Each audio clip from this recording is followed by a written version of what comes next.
শহরে কেমন লাগে আমি জানি না, কিন্তু আমি গ্রামের সাধারণ এক মধ্যবিত্ত পরিবারের আদিবাসী ছেলে। আর গ্রামে কেমন লাগে তা আমি আপনাদেরকে ভালো করেই বলতে পারবো। গ্রামে যদি আমার ভালো লাগে তবে বর্ষাকাল, শরৎকাল আর শীতকালে সবথেকে বেশি আনন্দ দেয় আমাকে। তো চলুন নিজেরাই দেখুন গ্রামের সুন্দর প্রাকৃতিক দৃশ্যগুলি। নমস্কার, আমি সঞ্জু, রাজ্য পশ্চিমবঙ্গ। আমার মনে হয় গ্রাম হলো শান্ত সবুজ খোলা হাওয়া, অন্য এক পৃথিবী। গ্রীষ্মের গরমে প্রকৃতি শুকে যাওয়ার পর যখন বর্ষাকাল আসে, তখন মনে হবে যেন প্রকৃতি ফিরে পেয়েছে তার নতুন প্রাণ।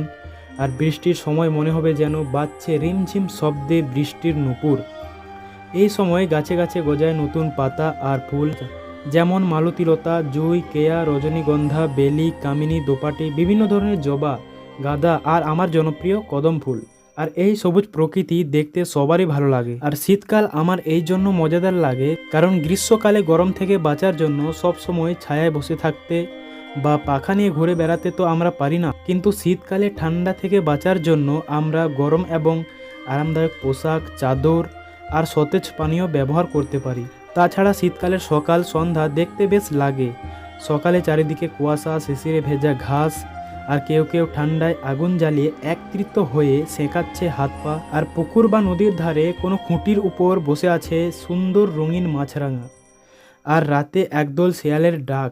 শীতকাল মানুষের কাছে লাগে যেন এক অভিযান।